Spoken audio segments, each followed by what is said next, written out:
Welcome to the Diamond Mine Podcast with Nate and Lenny, where we listen to all 92 Diamond albums certified by Billboard. Today's album is Jagged Little Pill by Alanis Morissette. But before anything else, here's our new segment.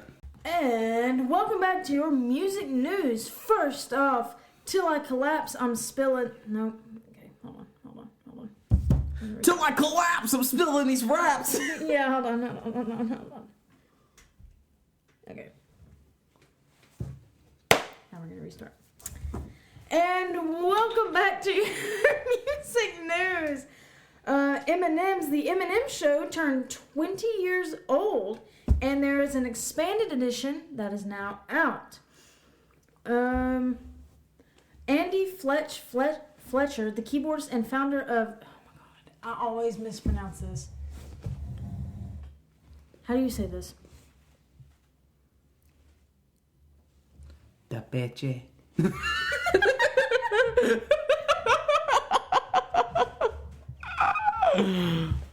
That's my best guess. Okay. We're gonna go with that because that was good. Anyway, Mode. No, it's not funny because he passed away at the age of 60. No. I'm sorry, that is funny. No. Not him dying, but like, just... That didn't make DePeche any less funny. This is truly... This is scuffed. This is truly horrible. Okay. Justin Timberlake has sold his entire song catalog for $100 million. Which I don't know if that's an undersell or an oversell. That's quite a bit of music. Stevie Nicks turned 74. Drummer Alan White, who honestly is probably one of the most famous drummers, even though you might not really recognize his name, but here's why. Because he worked with John Lennon and George Harrison and many other famous musicians and has recorded the drums on their albums. He passed away. And let's see. The B-52s, after 40 years together, or more than 40 years together, will embark on their final tour this year. So if you're into that, look out for that. Noel Gallagher turned 55. Happy birthday. Roddy Hawkins, the rockabilly legend who mentored the band, passed away at the age of 87. Mr. Tom Morello celebrated his 68th birthday. Yay. Kate Bush. Okay, so Stranger Things Season 4 came out. I don't know if you watched that or not. But Kate Bush's song Running Up That Hill has hit number 1 on iTunes and it was released in 1985 and only peaked at number 3. And it has now hit number 1 because of Stranger Things, because it's in there. Nice. And I heard the song because, what's the band's name? Car Seat Headrest covered it. Because I was like, hey, I know the song. It's Kate Bush, ladies and gentlemen. The 80s are coming back. It's both a great and a fearful thing. The Red Hot Chili Peppers' iconic bassist Flea has appeared in the TV miniseries Obi-Wan Kenobi on Disney+. I think he was a stormtrooper. I don't know. I don't really care. Ronnie Wood of the Rolling Stones turned 75. Sgt. Pepper's Lonely Hearts Club Band was released 55 years ago on June 1st, 1967. And that is it for your music news. And we're back, but before we get into anything else, here's our social medias. The Twitter, TDMPod, TDMPOD. The Instagram, the Diamond Mine Podcast. The YouTube for our face, the Diamond Mine. If you look up Diamond Mine Podcast, we should be the first thing that pops up. TikTok, Diamond Mine Podcast. Rate us, like us, comment, whatever. Montana. Oh. We have reached 47 of the 50 U.S. states. Oh. Montana, you're next on our list. We're coming for you, Montana. We're coming for you. Do people live in Montana? Isn't it just like Buffalo? Not saying that, I'm not even... Give us the specs on this album, love. Okay, yeah, let's not get into this. This album went 16 times platinum. It was... Okay, throw up a little. It was released on June 13th, 1995, so we're coming up on its anniversary. This album is 13 songs long, with one of them being a little secret. And it is 57 minutes long. Now, let me read Billboard's explanation of this album. So, Billboard has said that this may be the most undeniably human album to ever sell 8 digits. A pigeonhole-proof statement from an artist who broke out with the bloodiest post-breakup anthem ever, inspired by a Full House alum, and who turned her schizophrenic creativity into one of the cuddliest videos of the decade. Not all of it is necessarily fun to listen to in, well, this is 2016, but 2022 as well. But it's always admirable for the sheer fact that we'll never experience anything quite like it ever again. Which I think is pretty well said. Now, let's get into the song. The music. This first song is called All I Really Want. Opens with a distorted guitar chord and some harmonica. She's singing like slam poetry. She's not really following a concrete rhythm. She's just kind of jumping around. And also, in this, she sings very badly. I don't know how else to say it. Yes. Like, you made this comparison. Have you guys heard of Iced JJ Fish? It's kind of similar to that. Definitely a strange artistic choice because she can actually sing good. Like, she's proved it before. And she does in this album later on, too. The chorus is a little bit better, but I don't know. The song is just not my thing. There is a little silence thing after she says, are you frightened by the sound of silence? And then she just stops everything for like 2 seconds. Chills. And I was just, me and Lainey both looked at each other like, ah! So, but I thought the song ended right there, and then she just picked it right back up. Yeah. With that being said, though, I feel like she's just trying to be a little bit weird and artistic in the song. But like too weird and artistic. Yes. Like it's forced. Yes, and that's why I didn't dig this one necessarily. Yeah, slam poetry, that was a pretty good comparison. Genius Lyrics says that this is one of the grungiest cutoffs from Jagged Little Pill. Alanis confrontationally vents about the dissonant, frustrating, and often constrictive nature of a relationship. Touchstone demons include being a misfit, or demonstrates, includes being a misfit, impulsive, needy, and lonely. This song has sweet harmonica action, but so do many others, and it kind of got a little old, I won't lie. But yeah, these vocals, they would not pick a lane. She would either have like some weird like frog in her throat, or she would go super high pitched. Yeah. Like it just wasn't that good. But okay, you said slam poetry, and that's so funny because I basically described the lyrics like one of those self-righteous, like peaceful activist burnouts. Yeah. That, like, you know what I mean? That are trying to express themselves. And honestly, this voice, I could probably sing like that. Yeah. Maybe even better, to be honest. Like, it was just not... It just wasn't it. Sorry, Alanis, but it wasn't it. Let's see, what else did I say? Oh, but somehow she kind of pulls it off. And not necessarily in this song, but later in the album when she still has, like... I mean, it's her voice. Like, she has, like, a weird way of approaching these songs. But she can pull it off because it's Alanis Morissette. Everybody silence your cell phones. Hey. Oh. Anyway. The instrumental track on this song and several others just sounds like a basic mainstream 90s track, except for the harmonica parts, but mediocre.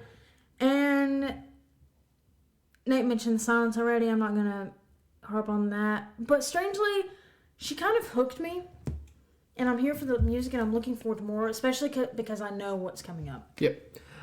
This next song is called You Oughta Know. This one's pretty iconic. This kind of shows off the pure anger of someone who's been dumped and has been left for somebody else or anything along those lines. It's got all the intrusive thoughts in your head that you wanna say to them, but you don't. Yeah. And things that you think about, like, oh, is she better than me? But like, you know, has all that in there. Chorus is a banger. The vocal issues present in the last song aren't really present here. She sings the chorus musically, and it was fun to listen to, and it really brought a punch. I agree. Genius Lyrics. Also, for those of you who don't know, I use Genius Lyrics because they can typically describe things a little bit better than I can. and they often give the meaning of the songs, which I think is an interesting fact. So anyway, moving into it. Genius Lyrics says that this is the ultimate bad breakup song. The song discusses the fallout of a breakup, and it's notable for the raw emotion expressed by Morissette, a trend that was just appearing among female artists at this time. I guess similar to like Jewel and things like that too. Mm-hmm. Especially in terms of sexuality. The lead single from this album, the song was the one that basically propelled this young singer to superstardom. The song features Flea from the Red Hot Chili Peppers, as well as Dave. Don't know how to say your last name, Dave. Sorry.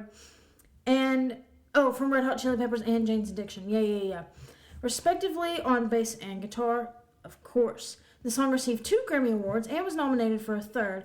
It reached the top 10 on 3 different American charts. The subject of the song has been heavily debated, and while Morissette continues to be silent on the matter, there is a strong suggestion that it is about Dave Coulier, better known as Uncle Joey from Full House, who once agreed with the assessment, though later retracted his statement. Which is very funny. Little fishy. But this song, like Nate has already said, it's much better vocally from the prior. It is a pure 90s alt bop. I can see a scene in my head where there's like some grunge kids in their car, their old, like beat down car, and they're driving down the road and they're just singing their hearts out to the song. Once again, I'm here for it. Next. This next song is called Perfect. This one starts off soft, but I was sure that it was going to get heavy eventually. She was kind of singing like a Disney character. Mm-hmm. I don't know how else to describe that. It builds up in intensity throughout the song, and by about minute 2, she's screaming and has her Alanis Morissette sound come out. With that sound, she has such a unique sound. And I was going to touch on the fact that something that Billboard said, the sound is a little bit dated. That is something that I knew going into this that I was going to have to deal with, and so I'm not necessarily taking that fully into because the sound is dated, account. But I don't think the lyrics necessarily are. Yes. So I'm not gonna diss on all of these songs because of the way that she's expressing herself, even though the sound is dated. But yeah, she has a unique sound, and it's still pleasant if you can look past some of the parts of it. The quirks. And so at this point, I'm realizing maybe song 1 was just a fluke, and it gets better from here. I definitely think it was, because all the other songs are not that. Yeah. So this song is from the perspective of a parent attempting to live vicariously through their child, who they push hard to achieve to the point it's having a negative impact on the child. The song is she starts off very soft-spoken, but it kind of moves into this raw emotion. The song doesn't really feel, what was it, like 2.5, 3 minutes, something like that? It honestly didn't feel that long to me, which is always a good thing. And I wasn't a fan of the song at first, but it did grow on me. Yeah. And that's all I wrote. This next song is called Hand in My Pocket. Absolute banger. Encore! E minor. I love how prominent the bass guitar is in these songs and in the mixing.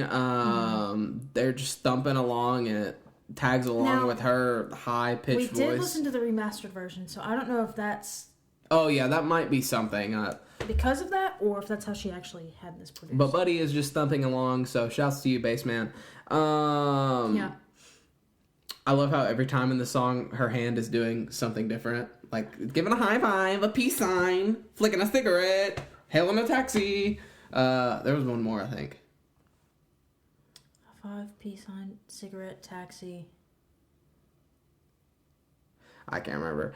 This song is just a classic, though. It infects your brain, and it's probably not going to leave mine for a month, so. Good answer. Genius. According to Alanis, the final version of the song released on the album is actually the demo version of the song. Huh. Wow.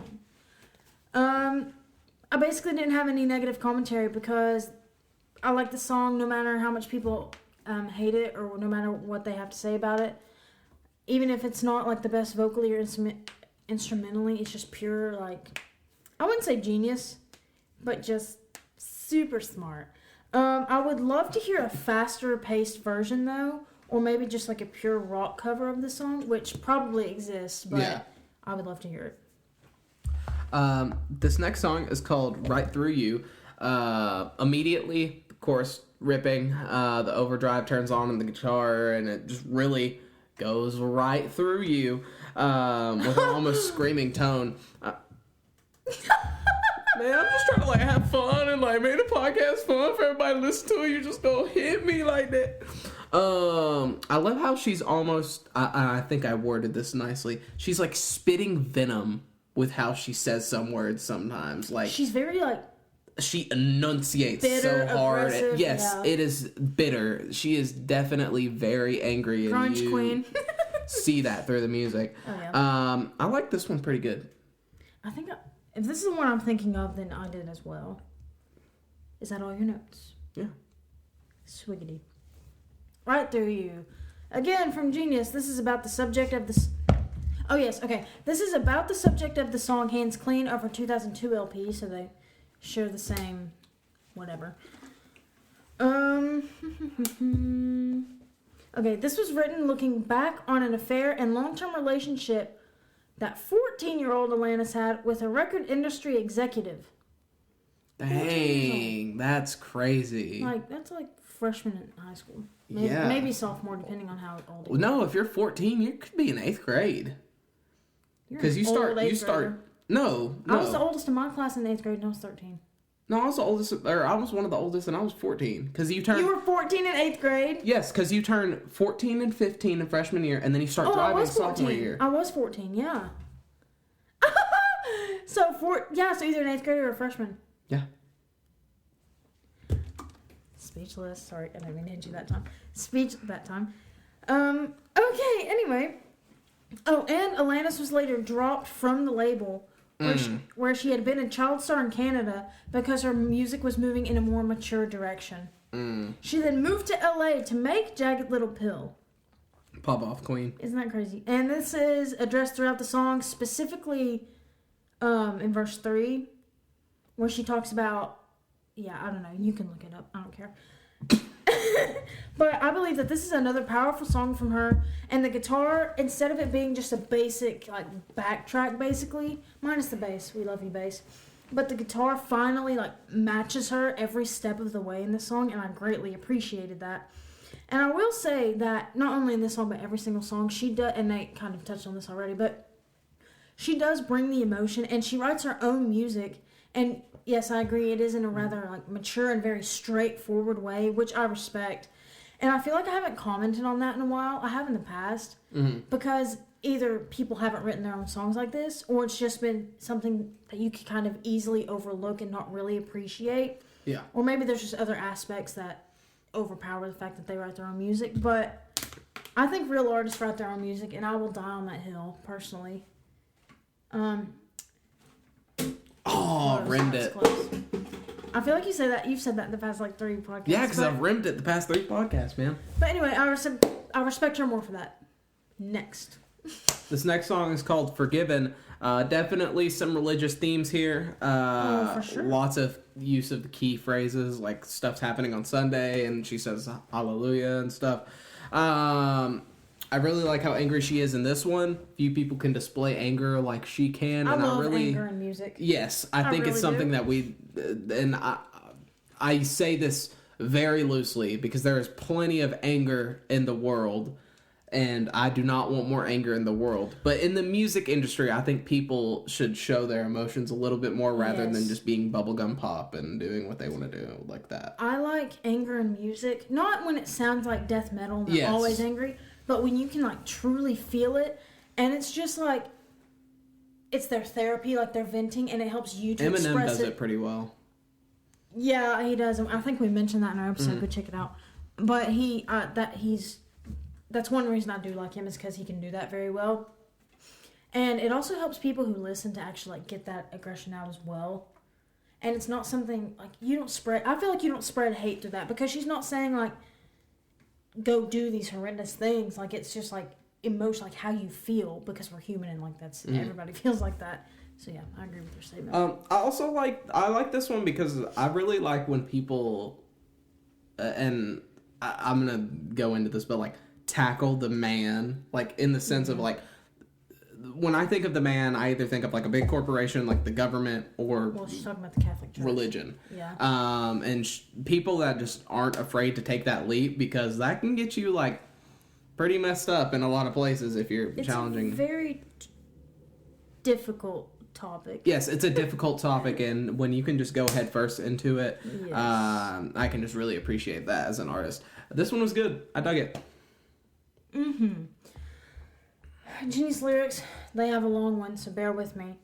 Morissette stated, on the subject of her faith growing up, this is her quote, "I was told that if I wasn't a virgin when I was a teenager, then I must be a real whore.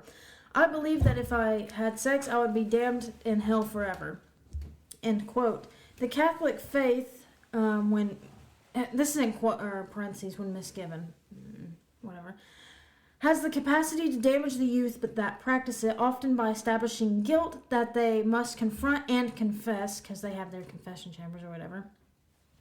In this song, Alanis vents about the hypocrisy and pain she experienced growing up as a Catholic youth.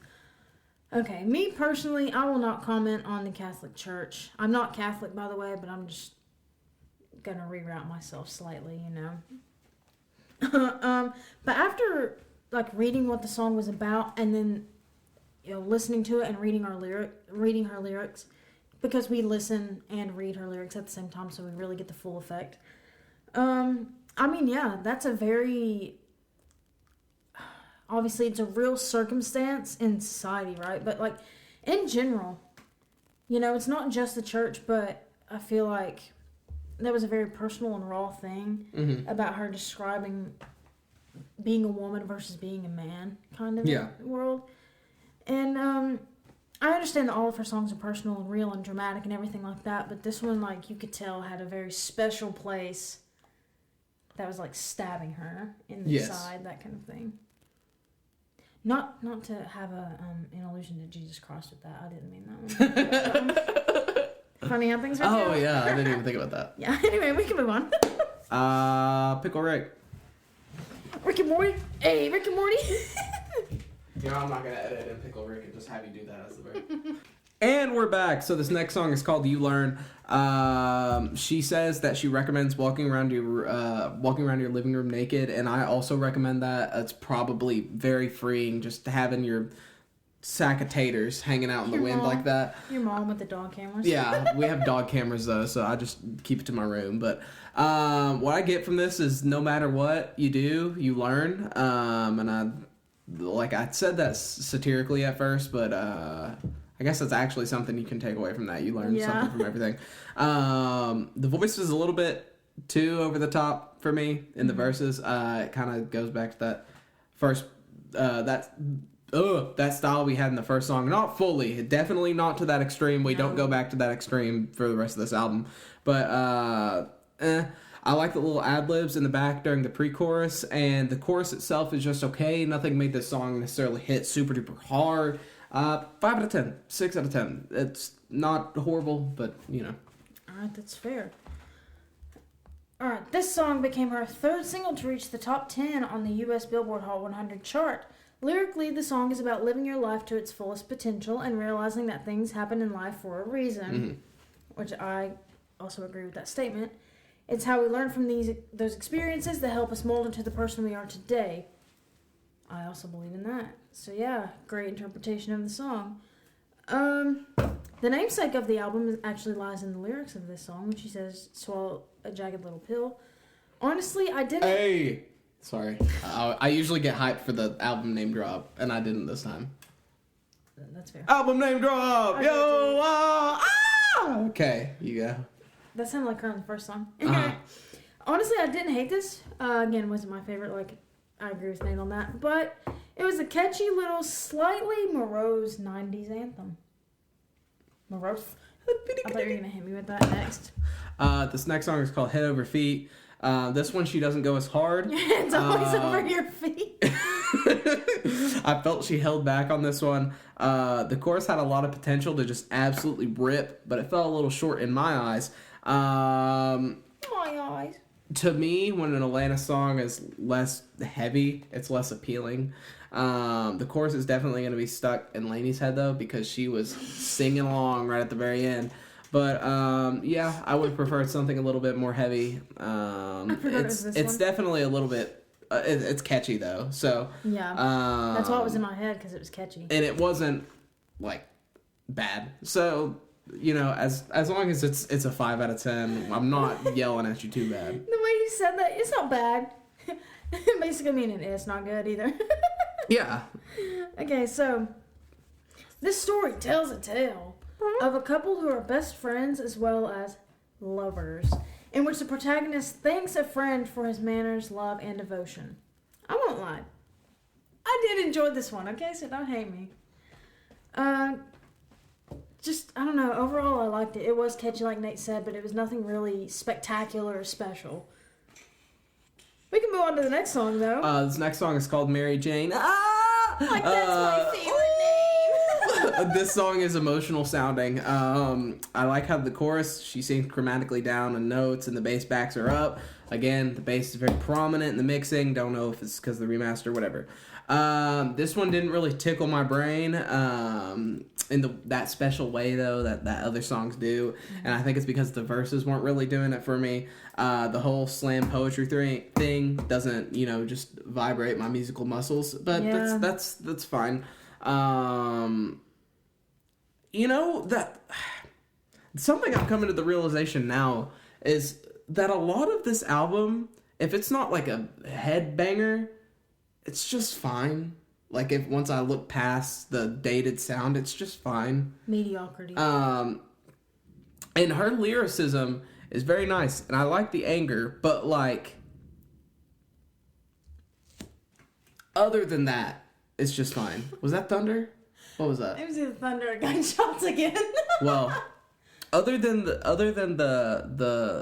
anger and the rawness of the lyrics, right. You know what I'm saying. Anyways, that's all I gotta say about Mary Jane. If she's not feeling it, I'm not feeling it. Yes.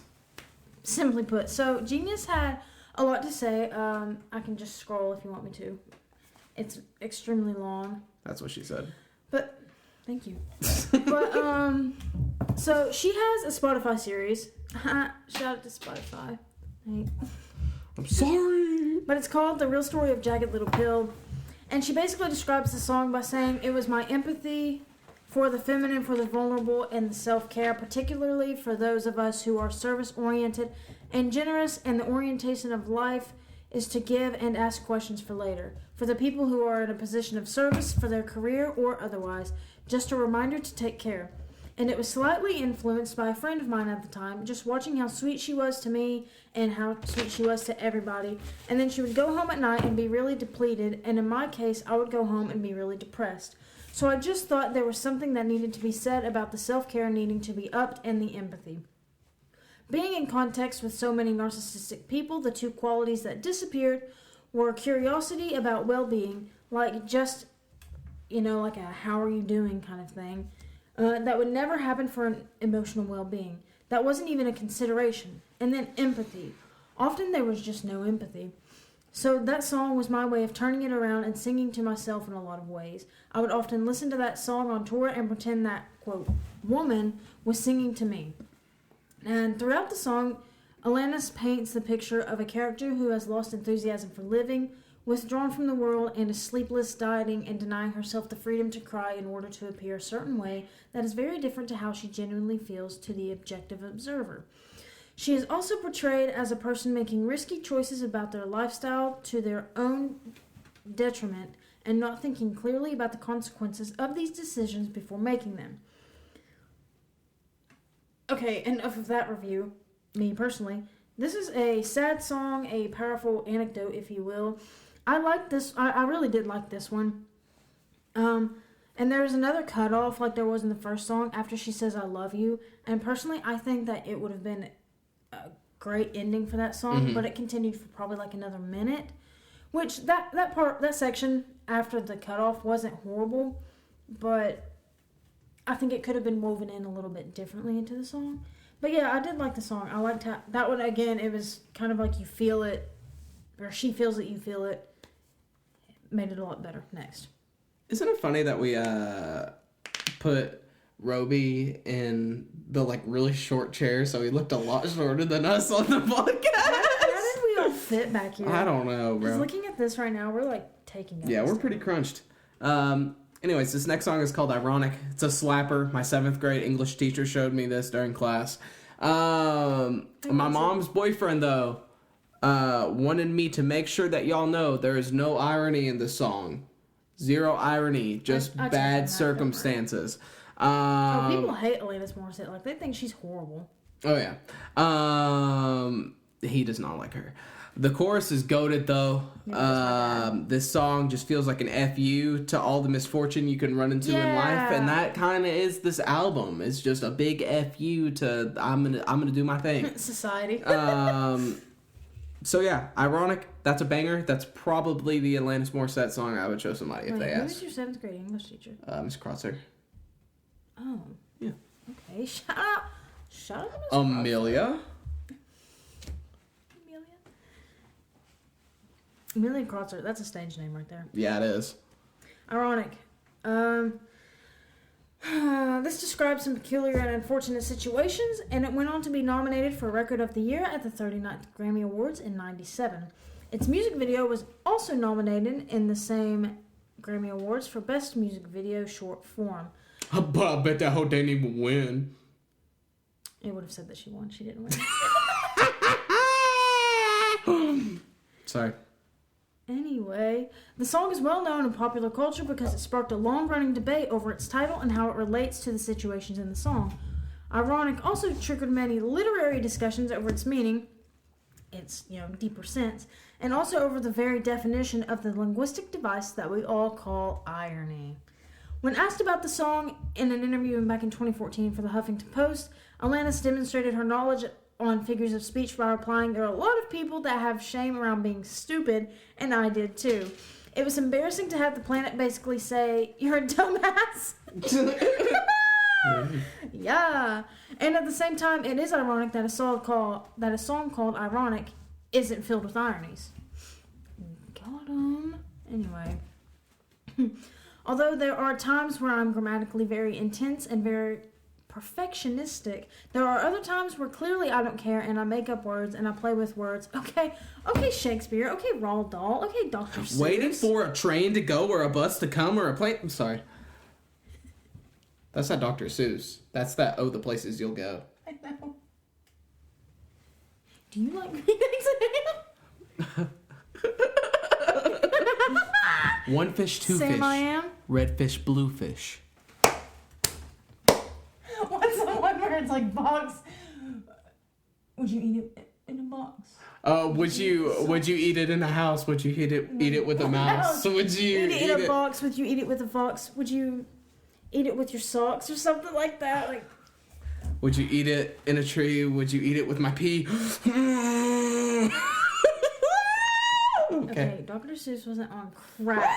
Nah, he might have done crack. That dude was weird. He hit the figgly digglies and the big. He might have been on crack. He was pretty whack. That boy was pretty whack because he was on crack. He was itching his ball sack. It was like 2 buttons and a thumbtack. He hung like a mouse. Stop. He eat it on the floor and he eat it in the house.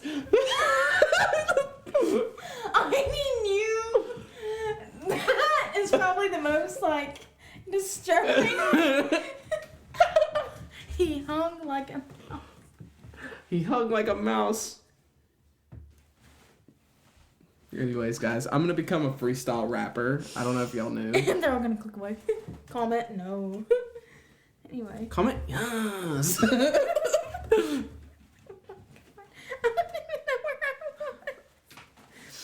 Okay, anyway, other than the whole irony thing, this song is an absolute banger. Next, let's just move on. This next song is called Not the Doctor. This song, That was boring. I did take a phone call before this, though, so I honestly might have just gotten out of that listening groove, but I didn't want any more Alanis. Alanis? I spelled it like that.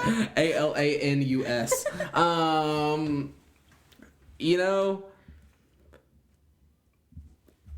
You know, I don't like this song, That's literally all you wrote? That's all I wrote, because I don't want any more Alanis. Well, because, Yeah. Anyway, Alanis eloquently demands equality, freedom, and an individual identity, not merely an existence as an extension of someone else. Wow, how well put, genius. Thanks. It's a catchy chorus, but sounds like her other stuff, honestly, which I don't hate like I normally would. But, we get it. We understand the angst at this point. Let's move on. Okay. Yeah. This next song is called Wake Up. Alanis is telling this person that they're a hypocrite. She has a lot of songs that follow a certain structure, like in Ironic. She has a song full of ironic things, which is just bad stuff. But in this song, it's like, she'll be like, you like this thing, but only if it's not itself. Like, if I was just like, Lainey, you like ghost peppers, but only if they're not that spicy. And that's basically all this song consists of. And she does that a lot. Yeah, I like the wordplay. I think it's interesting, like playing around a certain idea and just having that be the song. Like a song that plays around with an idea is "Let the Beat Build" by Lil Wayne. Just like slowly he builds the beat throughout the entire song. I didn't think I was gonna bring up Lil Wayne on the Alanis Morissette podcast. But, like Weezer when they talk about the sweater. Dude, Weezer, throw one up for Weezer. Ah! Okay, how you feel about Wake Up, Lainey? I don't know. I don't know why that's my noise today. Yeah, I don't. Whatever. But this song sees Morissette standing up to a man who she's most likely in a relationship with, catch it, who appears to complain too often or struggle with commitment. Yeah, that happens, I guess. Kind of sounds like one of those either like, okay, throwing it back to the environment, commensalism or parasitism. Sorry. You know what I'm talking about? Commensalism? Yeah. Or he's taking and she's just like there, or parasitism where it's like he's taking and she's like, ow. Yeah. Facts. Yes! Yes! Now we're going to get to the last song. It's a little... I literally didn't write anything because it's... Yeah. It's a little pop-up because it was, you ought to know, it was literally the exact same song, and then there was a long pause, and then it was just all this acapella stuff, and it's You Ought to Know, and then it says Jimmy the Saint blend / Your House acapella. I can guarantee you that Saint Jimmy did not perform this. Okay. Oh God. And there was just no difference until there was a difference, and it's silence, and then there's just booty. So, okay. How would you rate this? This one, I think, should be a little bit lower. Yeah. It's like in the 30s right now, right? Is it in the 30s? I'm dropping it down to the 40s. I'm not dropping it too far because I like the raw emotion that she gives off, and I think the words that she uses to do that are very interesting, and it's something that nobody else has done and nobody else will do. See, I didn't hate this one, so I was gonna say 50s as just like a solid middle area, but I'll give 40s. We can talk about that later, of course. Also, my drawing is Purple Rain. Purple Rain. Yeah, and then he's wearing a little raspberry beret. Got it. Next song, next album, next podcast, next episode, next lifetime. The social medias, the Twitter, TDM Pod, TDM POD, the Instagram, the Diamond Mine Podcast, the YouTube, the Diamond Mine, TikTok, Diamond Mine Podcast. Like us, follow us, rate us, all sorts of stuff. Anyways, do you have anything to say? Montana. If you don't.